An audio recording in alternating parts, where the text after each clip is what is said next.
नमस्कार, business plus television HD को news bulletin business टुडेमा स्वागत छ। म रसिला कार्की। सुरुमा हेडलाइन्स।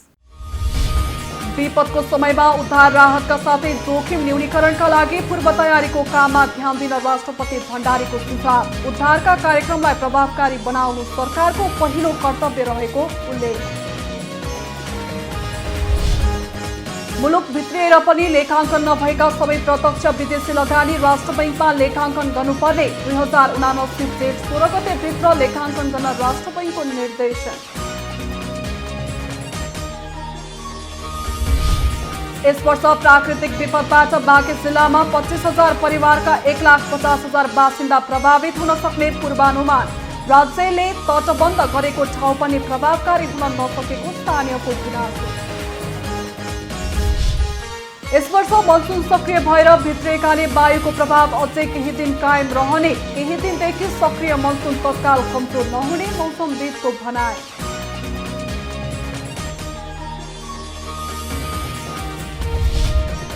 र सुनसरीमा स्ट्रबेरी व्यवसाय फस्टाउँदै मेहनत गरे विदेशमा भन्दा नेपालमा नै राम्रो आम्दानी गर्न सकिने व्यवसायीहरूको भनाइ।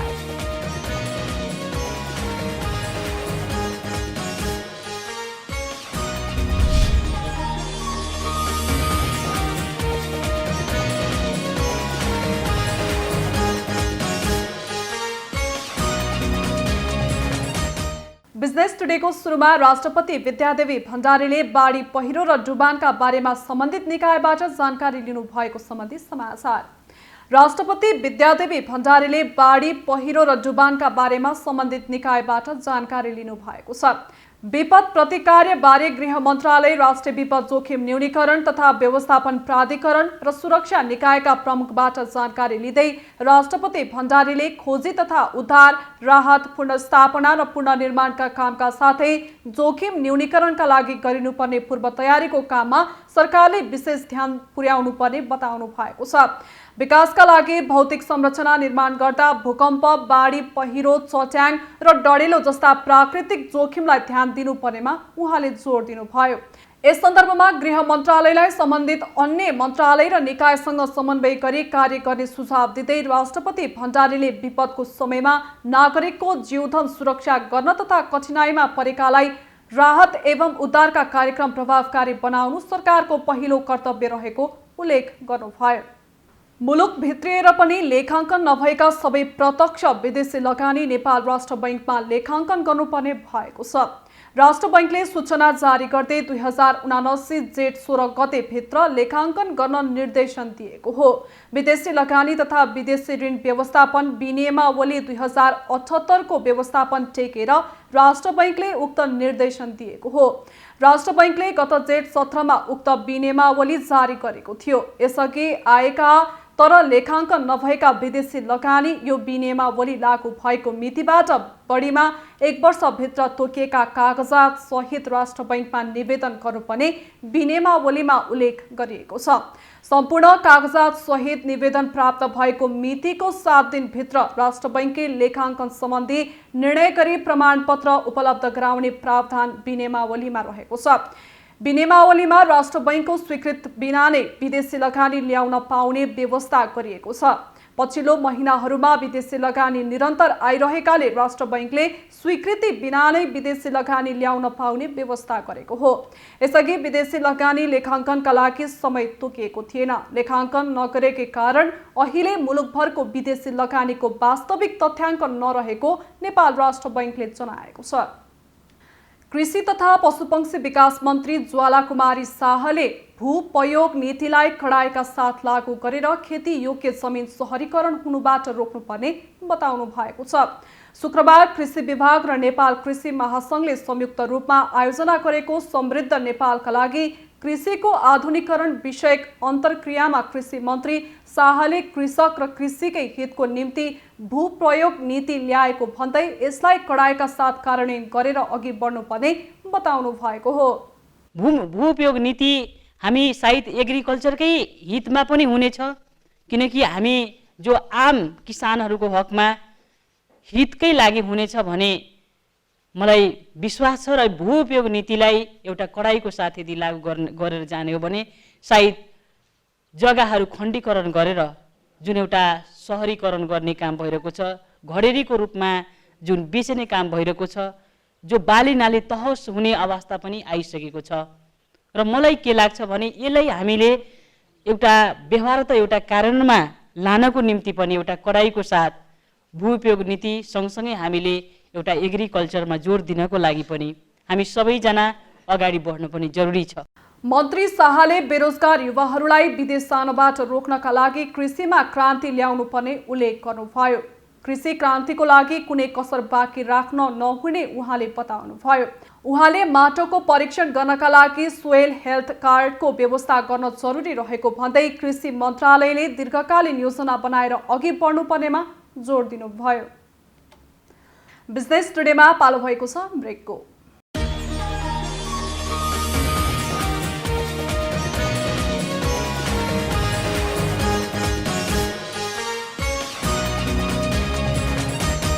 बिजनेस टुडेमा पुनः स्वागत छ। अब बाँकी समाचार। प्रत्येक वर्ष प्राकृतिक विपदबाट ठूलो धनजनको क्षति हुने बाँके जिल्लामा यस वर्ष प्राकृतिक विपदबाट 25,000 परिवारका 1,50,000 बासिन्दा प्रभावित हुन सक्ने पूर्वानुमान गरिएको छ। त्यस्तै मनसुनबाट करिब 10,000 घर परिवार 50,000 मानिस प्रभावित हुने अनुमान गरिएको छ। एक रिपोर्ट।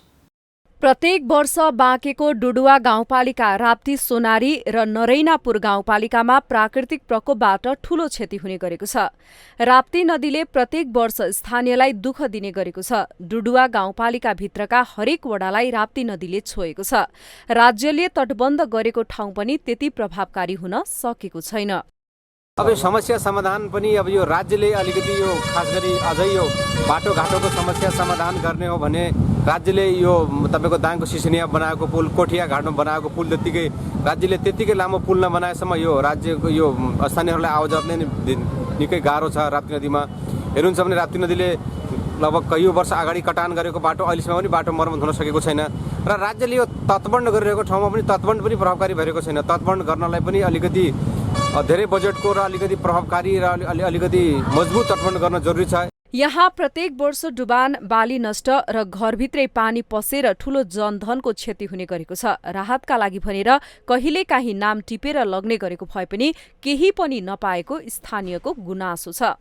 हर साल हम लोग का ये बरसात के जरिए से डुड़वा खोला में पानी आवत है। हर साल हम लोग का डुबान करत है, खेती पाती नष्ट कर देते है और हम लोग के घर कुरिया में भी पानी पिल जात है और हम लोग का सरकार की तरफ से कोई न राहत आवे। जैसे कभी कभी वैसे लिख के लेके चले जाते हैं लेकिन देत कुछ नहीं है, बस लिखित में राहत है और देत कुछ भी नहीं है। त्यस क्षेत्रमा लक्ष्मणपुर ब्यारेज बनेदेखि समस्या सुरु भएको बताइएको छ। गाउँपालिकाले भने प्रत्येक टोलटोलमा आश्रय स्थल बनाएर आवासको व्यवस्था मिलाइसकेको दावी गरेको छ। साथै प्रत्येक वर्ष बाढी आउनुभन्दा अगावै विपद व्यवस्थापन भनेर कोष पनि तयार गरेको गाउँपालिकाले जनाएको छ। यो त हाम्रो आजदेखि हैन, यो त पुर्खै कालदेखि तपाईको राप्ती हामीहरूको क्षेत्रबाट बग्दै गएको हुँदा अर्को उतातिर इन्डियामा गएर छिर्छ राप्ती। फेरि यो समस्या कहाँबाट सुरु भयो भने लक्ष्मणपुर ब्यारेज, जबदेखि लक्ष्मणपुर ब्यारेज बन्यो तपाईको त्यहाँ बाँधहरू बनाइयो अनि पानी चाहिँ छेकबार हुन सुरु भयो। त्यहाँदेखि ठुलो बाढीको समस्या त्यहाँदेखि चाहिँ उत्पन्न भयो। यो प्रत्येक वर्षको कुरा हो। मान्छेहरूलाई हामी जनताहरूले भन्दाखेरि जनताहरू त्यहाँ चाहिँ उनको जीवनयापन नै त्यहीँबाट, उनको खेती गर्ने त्यही हो, अब पुर्खादेखि बस्दै आएको त्यही हो। अब राज्यले उहाँहरूलाई राम्रोसँग एउटा दर्रो प्लान, मास्टर प्लान बनाएर सोही ठाउँमा चाहिँ ठुलो एरियालाई कभरेज हुने गरी हिसाबले हाइटमा चाहिँ सबैको घर बनाएर हामीले उपलब्ध गराउन सक्यो भने त्यो पर्मानेन्ट सल्युसन हो। नत्र भने हामीले जुन गाउँपालिकाबाट गर्न सक्ने जुन काम कारबाहीहरू छ त्यो हामीले गरिरहेका छौँ।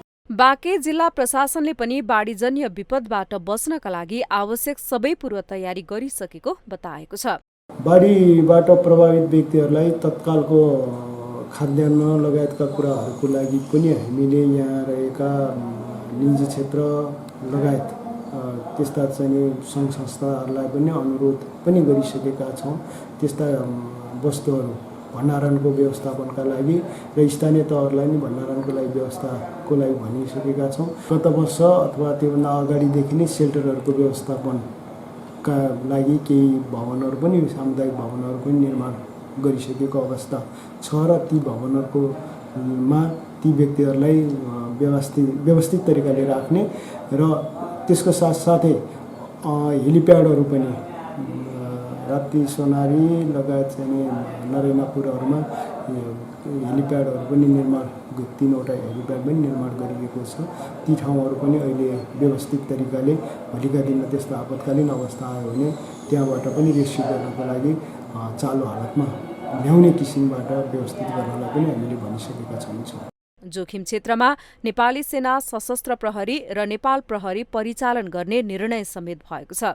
बाँके सहकर्मी रविन्द्र घिमिरेको रिपोर्ट। केही दिनदेखि सक्रिय मनसुन तत्काल कमजोर नहुने मौसमविदले बताएका छन्। यस वर्ष सुरुमै मनसुन सक्रिय भएर भित्रिएकाले तत्काल कमजोर हुने अवस्था नरहेको जल तथा मौसम विज्ञान विभागका मौसमविद शान्ति कडेलले जानकारी दिनुभयो। यस वर्ष मनसुन सक्रिय भएर भित्रिएकाले यो वायुको प्रभाव अझै केही दिन कायम रहने देखिन्छ। त्यसैले केही दिन वर्षाको सिलसिला निरन्तर जारी रहन सक्नेछ। केही दिनपछि भने यो वायुको प्रभाव निस्तेज हुने जनाइएको छ। मनसुन सुरु हुने औसत मिति भन्दा 3 दिन अघि नै यो वर्ष सक्रिय मनसुनले लगातार पानी पारिरहेको छ। विभागका अनुसार अहिले पनि देशभर आंशिकदेखि सामान्य बदली भइरहेको छ। प्रदेश नम्बर 1 र सुदूरपश्चिम प्रदेश लगायत देशका पहाडी भूभागका केही स्थानमा मनसुन वायुले हल्का पानी पारिरहेको छ। महाशाखाका अनुसार लगातार वर्षाको सिलसिला सोमबारसम्म पनि जारी रहनेछ। कोरोना संक्रमितहरूका लागि जिल्ला अस्पताल खोटाङ र दिक्तेल रूपाकोट मजुवागढी नगरपालिकाको संयुक्त लगानीमा कोभिड अस्पताल आइसोलेसन केन्द्र सञ्चालनमा आएको छ। जिल्लाका 10वटै स्थानीय तहका बिरामीलाई उपचार गर्ने उद्देश्यले जिल्ला आयुर्वेदिक स्वास्थ्य कार्यालयको भवनमा 32 बेडको व्यवस्थित अस्थायी कोभिड अस्पताल आइसोलेसन केन्द्र सञ्चालन गरिएको हो। कोरोना भाइरसको संक्रमण बढ़िरहेको बेला खोटाङ जिल्लामा व्यवस्थित कोभिड अस्पताल नहुँदा समस्या आएपछि जिल्ला अस्पताल खोटाङ र दिक्तेल रूपाकोट मजुवागढी नगरपालिकाको संयुक्त लगानीमा 32 बेडको अस्थायी कोभिड अस्पताल आइसोलेसन केन्द्र सञ्चालनमा ल्याइएको छ। यो चाहिँ दिक्तेल रूपाकोट नगरपालिका र जिल्ला अस्पताल खोटाङद्वारा संयुक्त रूपमा सञ्चालनमा ल्याएको कोभिड अस्पताल हो। आजदेखि जिल्ला अस्पतालमा कोभिडसँग सम्बन्धित कुनै पनि बिरामीको उपचार हुँदैन। त्यहाँ 10 बेडको आइसोलेसन थियो। अहिलेसम्म हामीले त्यहाँ नै उपचार गराएका थियौँ। तर अब त्यहाँ चाहिँ अरू ओपिडीदेखि लिएर अरू सबै सेवाहरू अस्पतालका नियमित सेवाहरू अस्पतालबाट सञ्चालन गर्ने गरी कोभिडसँग सम्बन्धित सबै बिरामीहरू, कोभिडसँग सम्बन्धित सबै चेक जाँच चाहिँ यो अस्पतालबाट गर्ने गरी आजबाट हामीले यसलाई सञ्चालनमा ल्याएको हो। र यसको अर्थ के हो त भन्दाखेरि कोभिडसँग सम्बन्धित सबै खाले काम जस्तो चाहिँ पिसिआर परीक्षण, पिसिआरको कलेक्सन, त्यस पछाडि एन्टिजेन टेस्टदेखि लिएर कोभिडका बिरामीहरूको चाहिँ उपचार गर्ने कुरादेखि लिएर सबै काम चाहिँ यहीँबाट हुन्छ। यसअघि व्यवस्थित भवन र ठाउँको अभावको कारण अरू बिरामी र कोभिडका बिरामी एकै ठाउँ राखेर उपचार गराउँदै आएको थियो। एक डाक्टर, 2 स्टाफ नर्स, 1 जना मेडिकल अफिसर र 1 सहयोगी गरी जम्मा 4 जना अस्थायी कोभिड अस्पतालमा रहने भएका छन्। हामीसँग मेन समस्या भनेको अस्पतालभित्र कोभिडको अस्पताल र हाम्रो अस्पतालभित्र त्यो कन्जस्टेड भएर त्यसले गर्दा पनि हामीले धेरै स्टाफहरू पनि सङ्क्रमित हुन गयौँ। त्यसले गर्दा हामीले अरू सेवा दिन पनि अप्ठ्यारो नै पर्ने भएको हुनाले अब त्यही भएर अलि कोभिडलाई छुट्टै गरेर किन एउटा छुट्टै सेन्टर बनाएर कोभिडलाई ट्रिट गर्ने र सँगैसँगै जिल्लामा एउटा मात्र फेरि अस्पताल भएर पनि व्यवस्थित एउटा मात्र भएर त्यसको पनि सर्भिसेस ह्याम्पर नहुने गरी त्यही तरिकाले जाउँ भनेर हामी सल्लाह भएर अस्पताल चाहिँ यहाँ सारिएको।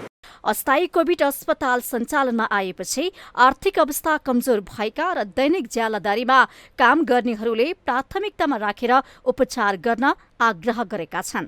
जस्तै दैनिक ज्याला मजदुरी गरेर खाने मान्छेलाई केही कतार कोरोना लाग्यो भने त हेलिकप्टर चार्ज गर्ने पनि अब आर्थिक अवस्था कमजोर भएकोले सकिँदैन थियो, गाडी रिजर्भ गर्न पनि सकिँदैन थियो होइन। अब जिल्लामा कोरोना लाग्ने बित्तिकै हामीलाई लाग्यो भने त हामी मर्न बाध्य हुनुपर्थ्यो। अब कोभिड अस्पताल खोलेको हुनाले अब केही बाँच्ने रहर जाएको छ। कोभिड अस्पताल खोलेकोले अब हामी पनि बाँचिन्छ कि भन्ने आशा चाहिँ हामीलाई पनि जागेको छ। सञ्जीवजी, आज हामी जिल्लावासी स्थानीयहरू अत्यन्तै खुसी छौँ। दिक्तेल रूपाकोट मजुवागढी नगरपालिका र जिल्ला अस्पताल खोटाङको संयुक्त लगानी र साझेदारीमा कोभिड अस्पताल 32 बेडको कोभिड अस्पताल सुरु भएको छ। जिल्ला आयुर्वेदिक कार्यालयको चाहिँ नवनिर्मित भवनमा यो अस्पताल सुरु भएको र यसले चाहिँ कोभिड सम्बन्धीका बिरामीलाई अत्यन्तै राहत गर्छ। कि अक्सिजनसहित विभिन्न सेवा सुविधासहितको चाहिँ अस्पताल भएकोले गर्दा हामी अत्यन्तै खुसी छौँ। कसैलाई कोभिड भइहाल्यो भने अस्पताल जिल्ला अस्पतालमा भेडाडमा लानुभन्दा पनि एकान्त ठाउँमा अब सहज रूपले उपचार गर्ने ठाउँ बनेको छ। कोभिड अस्पताल आइसोलेसन केन्द्र सञ्चालनमा आएसँगै उपचार गर्न महँगो शुल्क तिरेर गाडी तथा हेलिकप्टर मार्फत जिल्ला बाहिर जानुपर्ने खोटाङवासीको बाध्यता तत्कालको लागि हटेको छ। खोटाङ सहकर्मी सञ्जीव राईको रिपोर्ट। बिजनेस टुडेमा पालो भएको छ ब्रेकको।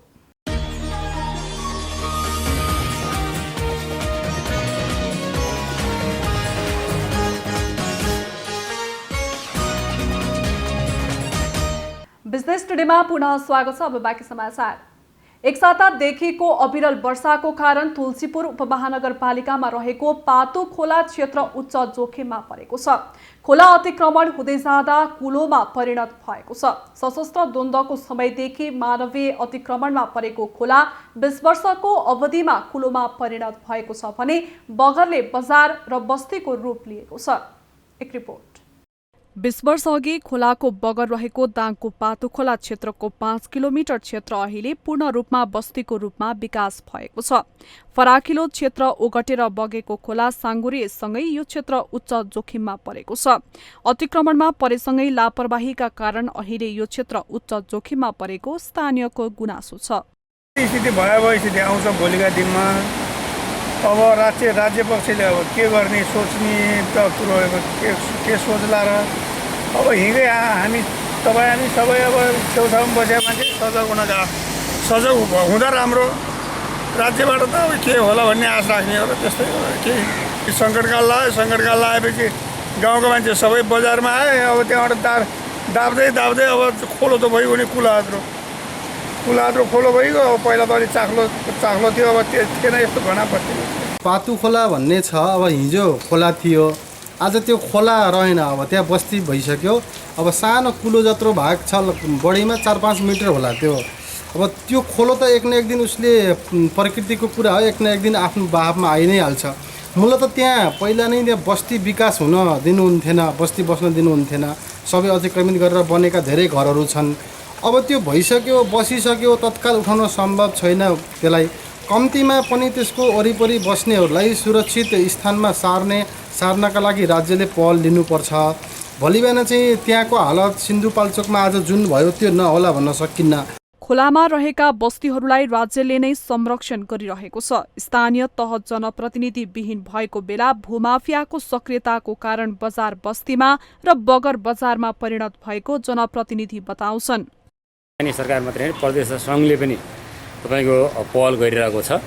विशेष गरेर योभन्दा पहिला जनप्रतिनिधि नभएको बेला जुन 15 देखि 20 वर्षसम्म जनप्रतिनिधि विहीन भयो, कर्मचारीले चलाए। त्यति बेला अभिभावकत्व ग्रहण गर्ने कोही भएन, स्थानीय सरकार भएन। अनि त्यति बेला तपाईँको राजनीतिक अस्थिरता थियो।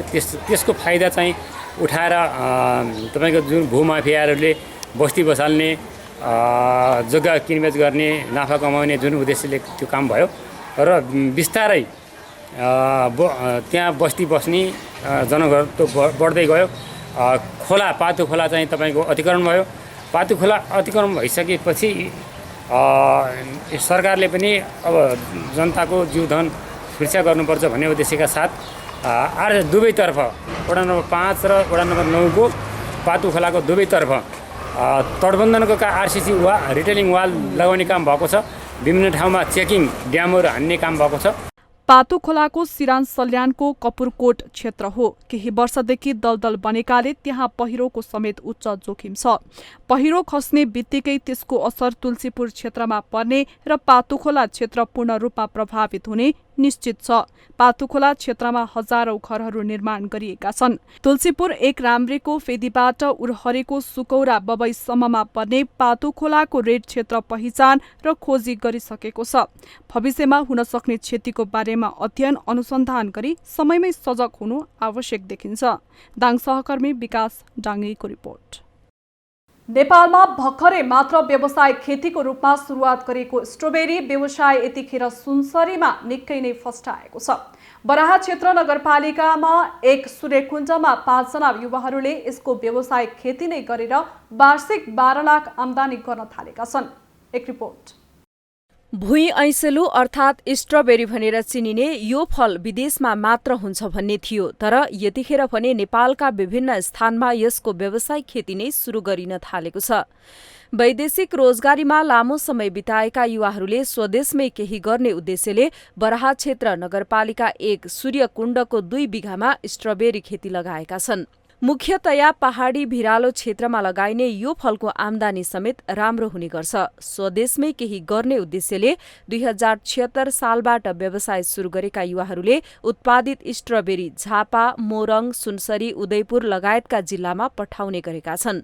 स्ट्रबेरीकै कारण यहाँ होमस्टे समेत सञ्चालनमा ल्याइएको छ, जसका कारण यहाँ पर्यटकहरूको समेत वृद्धि हुँदै गएको छ। हामी चाहिँ यो पर्यटनको प्रवर्धन गर्दै घुम्ने क्रममा यहाँ आउँदाखेरि आज यो मैले सुनेको थिएँ, आज यो प्रत्यक्ष देख्न पाएँ। यो पूर्वमा स्ट्रबेरीको खेती, यो व्यावसायिक रूपमा भिडे खोर्सानीको खेती, यस्तो आधुनिक कृषि प्रणालीले चाहिँ हाम्रो जीवनस्तरमा पनि सकारात्मक प्रभाव पर्छ र युवाहरूलाई पनि पलायन हुनबाट रोक्छ। वास्तवमा यसका लागि चाहिँ स्थानीय सरकारले या सरकारी तहबाट अनुदान या सहयोग या परामर्शहरू प्राप्त भएको खण्डमा हामीले आफूलाई आत्मनिर्भर बनाउन सक्छौँ। अहिले पनि हाम्रो सब्जीहरू चाहिँ भारतबाट आउने क्रम जारी नै छ। जतिसुकै गरे पनि हामीले रोक्न सकेनौँ। हामीले जबसम्म कृषिमा आत्मनिर्भर हुँदैनौँ तबसम्म हामी आफू सबल हुन सक्दैनौँ। मेहनत गरे विदेशमा भन्दा नेपालमा नै राम्रो आम्दानी गर्न सकिने व्यवसायीहरू बताउँछन्। आउँदा दिनमा स्ट्रबेरी मात्र नभई अन्य आम्दानीका स्रोत तथा कृषिजन्य वस्तु उत्पादन गर्ने उनीहरूको योजना छ। सबै गरेर चाहिँ 2 बिघा जस्तो होला हैन। अहिले हाम्रो प्रमुख टार्गेट त स्ट्रबेरी नै हो। त्यसपछि अब क्याप्सिकम र अकबरे खुर्सानीलाई चाहिँ हाम्रो प्राथमिकता हो। यो हाम्रो यो छ भने अर्को भनेको अब हामीले एग्रो टुरिज्म भनिराख्दाखेरि हामीले पशु पन्छीलाई पनि यहाँ व्यवस्थित गर्नुपर्छ भनेर हामीले अर्को ठाउँमा फेरि बाख्रा, लोकल कुखुरा, मङ्गुर आदि विस्तार गरिरहेछौँ अर्को ठाउँमा। त्यसैको माध्यमबाट पनि कृषि के अरे पर्यटन चाहिँ आकर्षित होस्, अथवा यहाँ आएर हेर्दाखेरि यहाँ आइसकेपछि त्यो पनि एउटा व्यावसायिक ऊ छ, त्यसलाई पनि हेर्नपर्छ भनेर त्यो खालको एउटा सोच चाहिँ बनाएर अगाडि बढाइरहेछौँ। यसरी वैदेशिक रोजगारीबाट फर्केका युवाहरू एकजुट भएर स्वदेशमै कृषि फर्म गरिरहेका छन्, जसबाट वार्षिक 12 लाख भन्दा बढी आम्दानी हुने गरेको छ। त्यसैले यो व्यवसायलाई प्रवर्धन गर्न स्थानीय सरकारले कृषि उपकरण आधुनिक प्रणालीको विकास गरी युवाहरूलाई हौसला दिनुपर्ने देखिन्छ। सुनसरीबाट विनोद आचार्यको रिपोर्ट। बुलेटिनको अन्त्यमा अहिलेसम्मका हेडलाइन्स। विपदको समयमा उद्धार राहतका साथै जोखिम न्यूनीकरणका लागि पूर्व तयारीको काममा ध्यान दिन राष्ट्रपति भण्डारीको सुझाव। उद्धारका कार्यक्रमलाई प्रभावकारी बनाउनु सरकारको पहिलो कर्तव्य रहेको उल्लेख। मुलुक भित्रिएर पनि लेखाङ्कन नभएका सबै प्रत्यक्ष विदेशी लगानी राष्ट्र बैंकमा लेखाङ्कन गर्नुपर्ने। 2079 जेठ 16 गते भित्र लेखाङ्कन गर्न राष्ट्र बैंकको निर्देशन। यस वर्ष प्राकृतिक विपदबाट बाँके जिल्लामा 25,000 परिवारका 1,50,000 बासिन्दा प्रभावित हुन सक्ने पूर्वानुमान। राज्यले तटबन्ध गरेको ठाउँ पनि प्रभावकारी हुन नसकेको स्थानीयको गुनासो। यस वर्ष मनसुन सक्रिय भएर भित्रिएकाले वायुको प्रभाव अझै केही दिन कायम रहने। केही दिनदेखि सक्रिय मनसुन तत्काल कमजोर नहुने मौसमविदको भनाइ।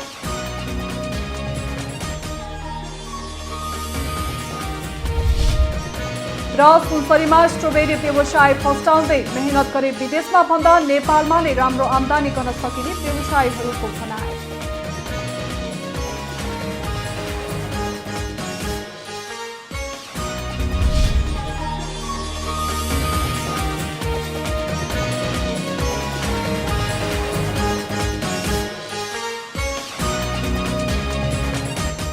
बिजनेस बिजनेस टुडे अहिलेलाई यति नै। हेर्दै रहनुहोला business plus television HD। Business plus, business first. नमस्ते।